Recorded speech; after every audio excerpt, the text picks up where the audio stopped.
side, two in front, and one in the back, in front of the camera. So,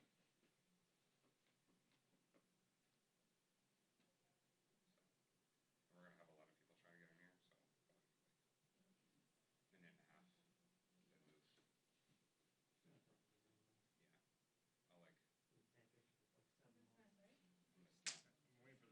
I'm waiting for the snap. I'm not moving tonight. Well, in case I change my mind on that. We'll listen to the whistle. In case that doesn't work out either, Air I'll horn? tap whoever's sitting here. Air horn. Follow this direction. Air horn. I'll have Kinsey ready with the trumpet. There we go. There's no frequency that the speaker can't hear. Channel 4.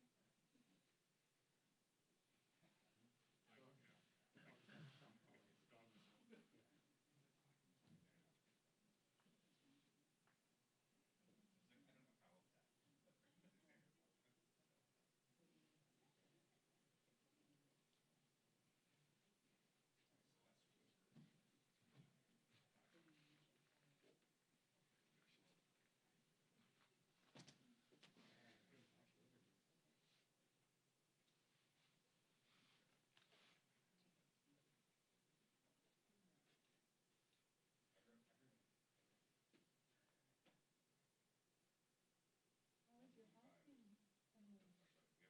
It's good. We should have most of the interior done in the next 2 weeks or so. I'm just gonna wait for inspections and some exterior work.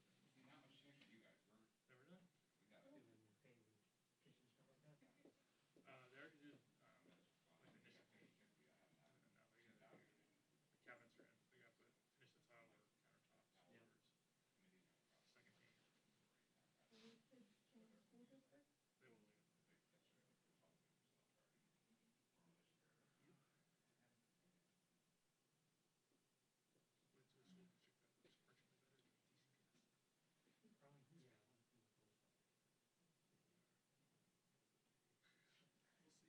Okay.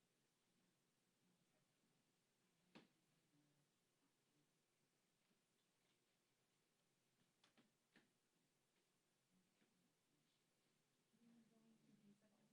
in. We got somebody else. The what? Are you going for that? I think it's cool. The what? M. Hoffman. I don't know what you're talking about. Kamala's husband.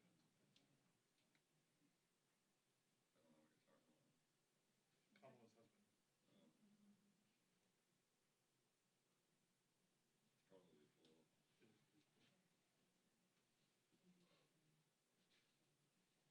Who makes that decision? White House? What? Who makes that decision? White House? And you had correspondence with the Correspondence Association. It is a very, very distinct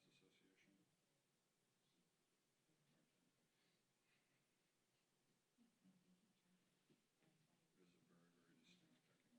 White House, which is like, there's no oil in the machine. It's engraved in stone. I don't understand. I don't understand. That's the problem. Yeah. And Like, I barely understand. yeah. But what is interesting is like the legality. Like, is it Colorado with the app? Yeah. They're not Are you letting guys you obsessed trade with it. it? What's that? Are you obsessed with game test? I'm not. But No, you guys. I'm not saying you. Craig Gordon is. I'm not saying you personally. I'm saying your people. Yes. Craig Gordon is. Like one of the biggest stories for their readership, dude. They stopped all. I'm not poo-pooing it. I'm just asking. They stopped all trading. You can't buy stock in GameStop, Nikon, or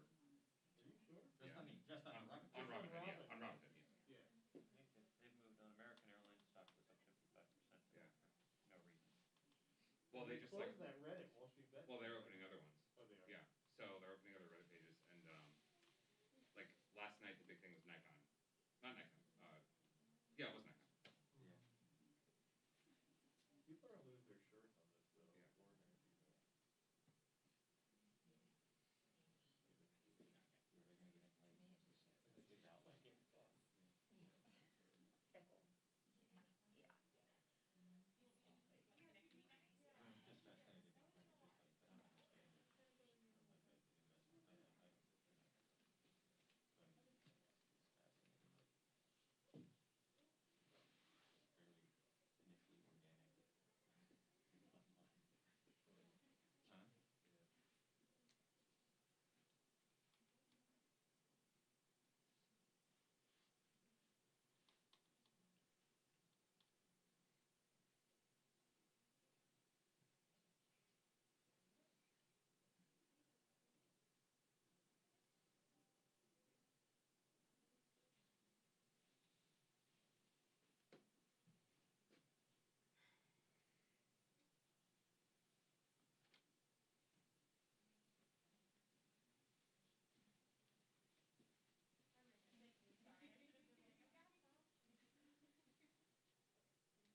Huh? Yeah. Hey.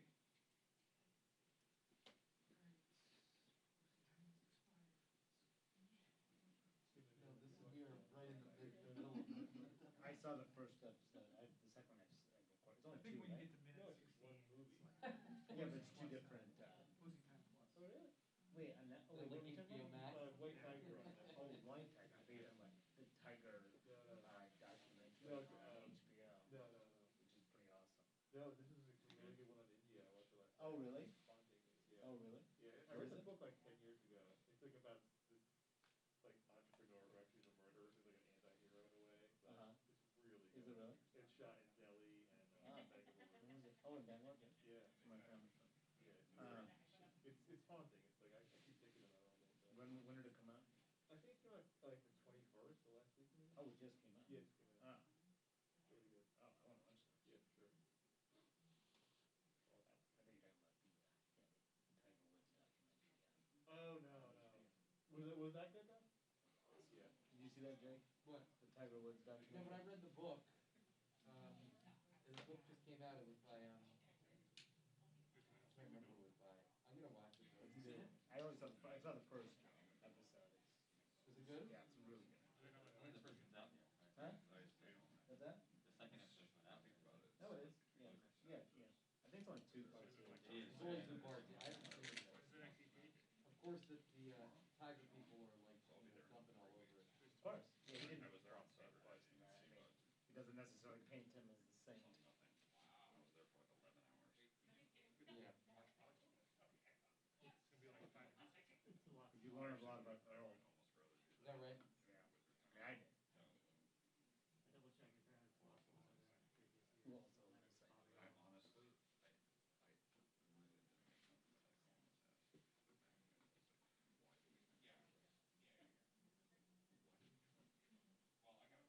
I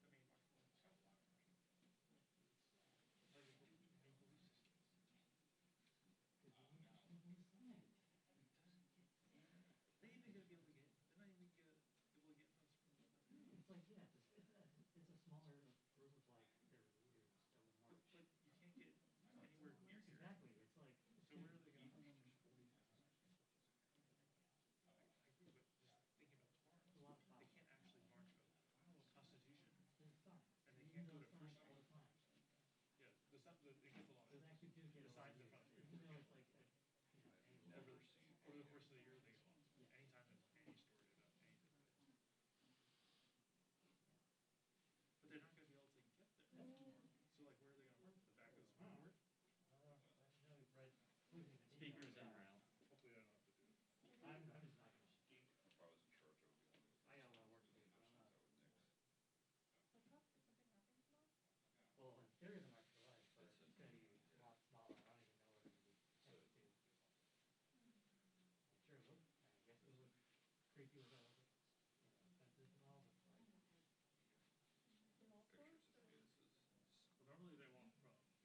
Washington Monument, basically, to the Supreme Court. Court.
Good morning, everyone.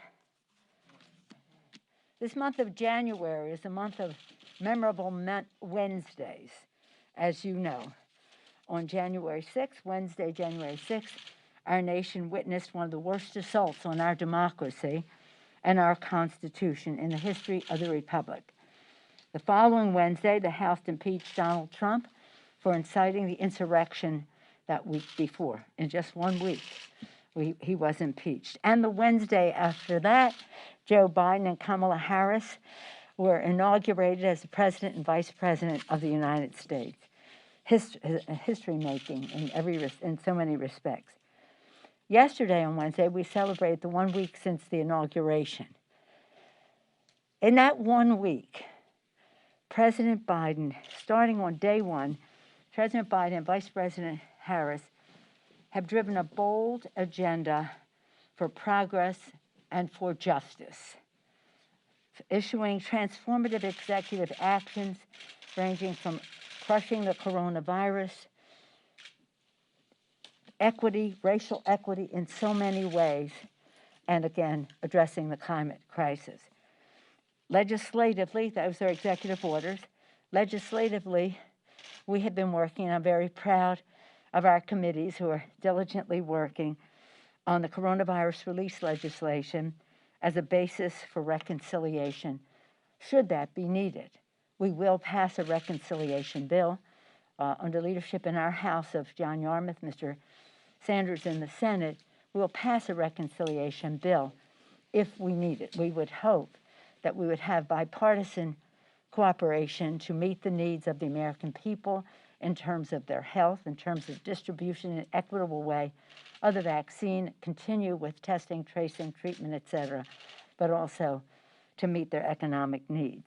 So we would hope that, but we're not taking any tools off the table, should they not. While our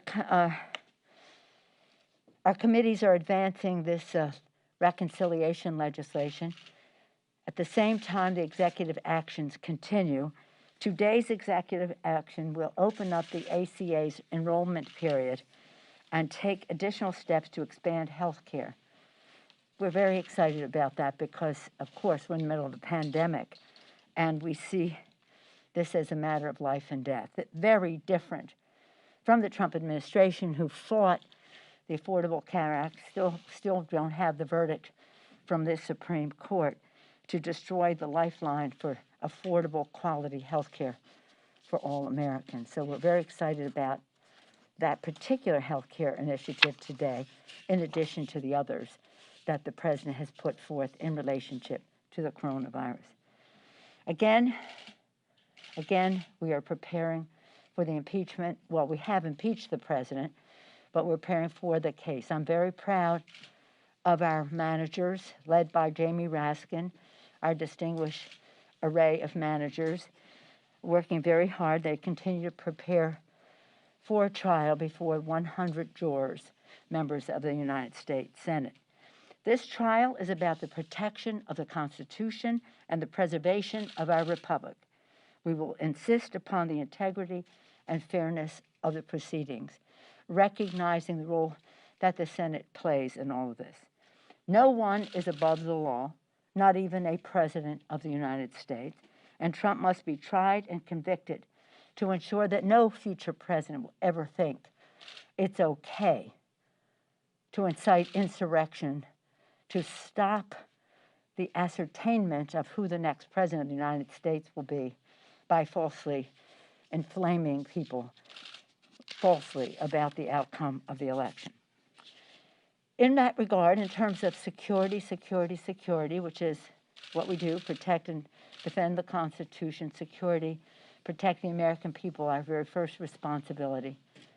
And when they come to the Capitol, whether to work as a legislator, a staffer, a journalist, whatever, we want people to be safe. Later today, I'll be meeting with General Russell Honore, who's leading a security review of the Capitol complex. Updates on the timing, scope, and details will be forthcoming. Protecting the Capitol is a matter of protecting our democracy, and the House will not be distracted or delayed from our work that we are doing, again, to crush the virus, to meet the economic needs of the American people, and to do so in a way that is fair and just. Any questions? Yes, ma'am? Madam Speaker, I wanted to ask you about Marjorie Taylor Greene. How concerned are you about her past posts, remarks, rhetoric? What would you like to see done about her?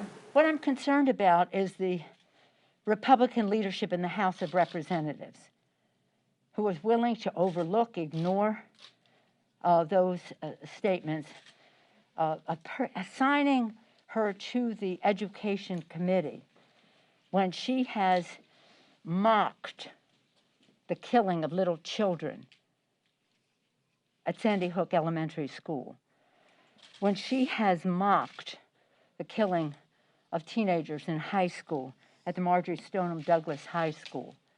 What could they be thinking, or is thinking too generous a word for what they might be doing? It's absolutely appalling, and I think that the focus has to be on the Republican leadership of this House of Representatives for the disregard they have for the death of those children. They not only are they not interested in gun safety and gun violence prevention by passing legislation for background checks legislation, which is overwhelmingly supported in a bipartisan way in the country, but to have someone who would mock, call it a fake, those fake events onto the is just beyond.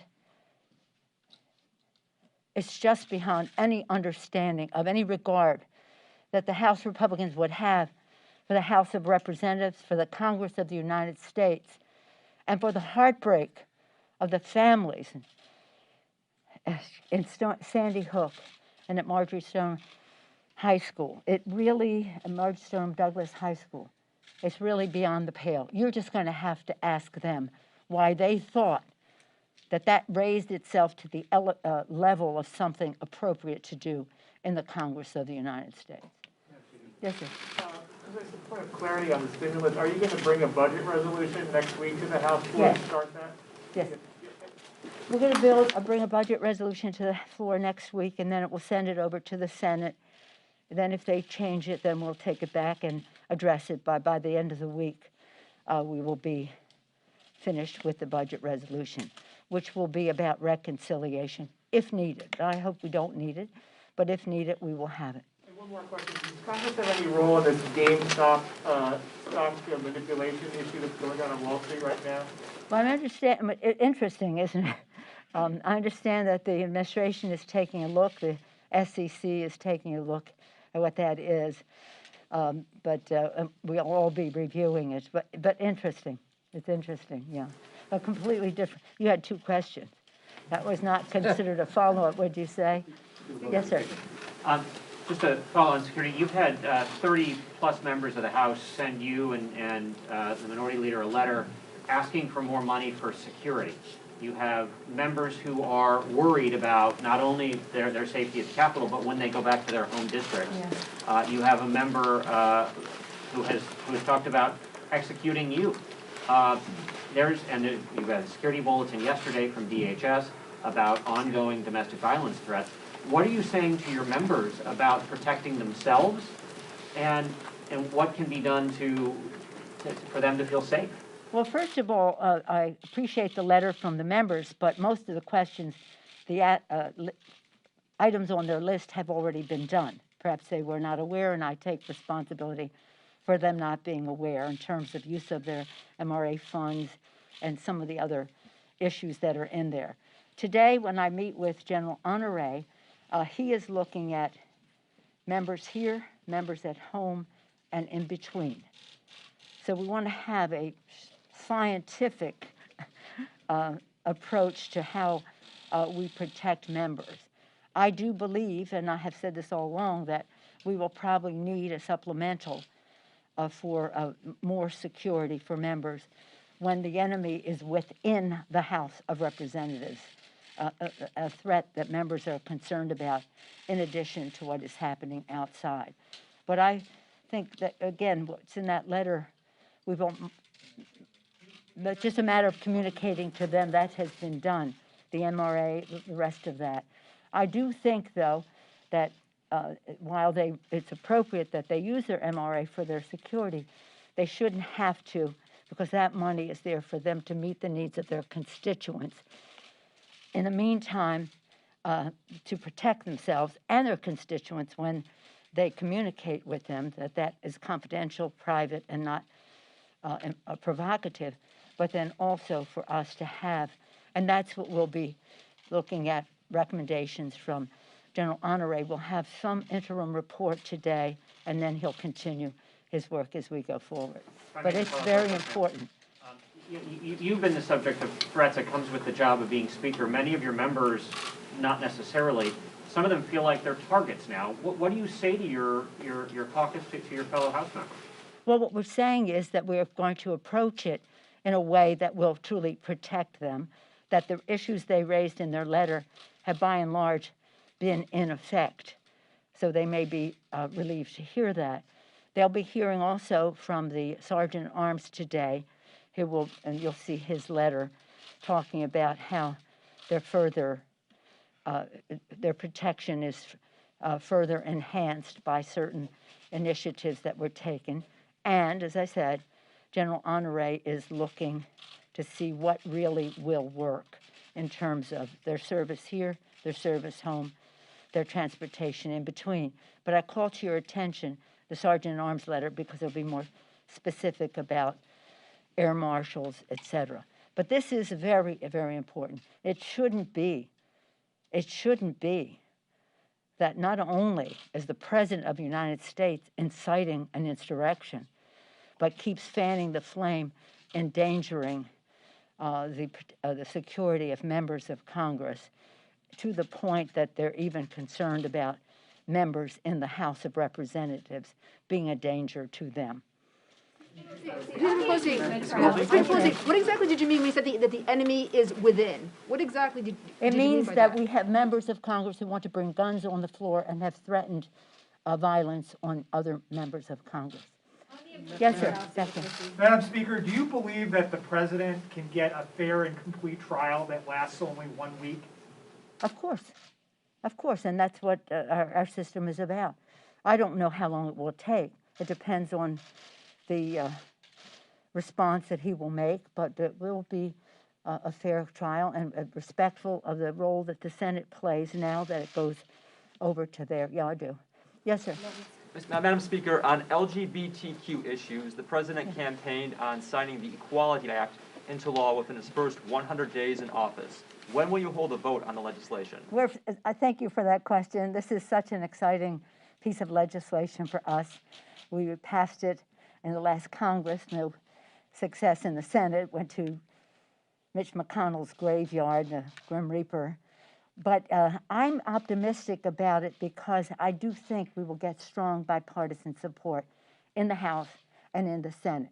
We're working with Mr. Cicilline, the author of the bill, for when we will roll it out with him and Mr. Merkley, the senator, and then we will again calendar it. It's an early priority for us, HR 5, and again. It's about ending discrimination. I'm very pleased with what President Biden has done so far, especially pleased about eliminating the prohibition on trans people from serving in the military.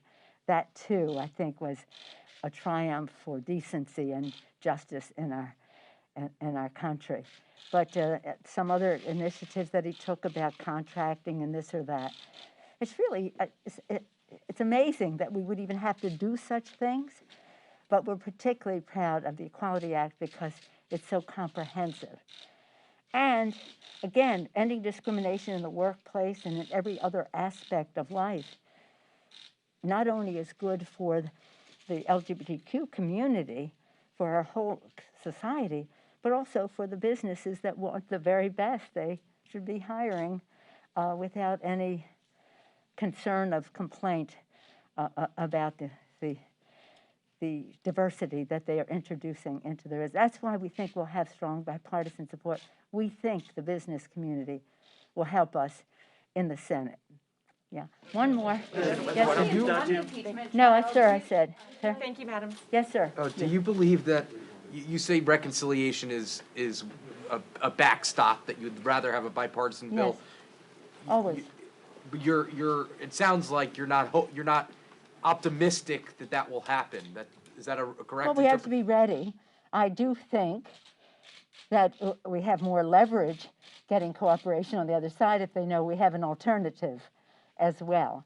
But I would think if we're talking about additional funding for vaccines to be, and their not only production but their distribution, if we're talking about putting money into the pockets of the American people with the direct payments, if we're talking about supporting state and local government so that they're able to implement all of these things, open our schools, our healthcare workers, our police and fire first responders, our teachers, transportation, sanitation, food workers.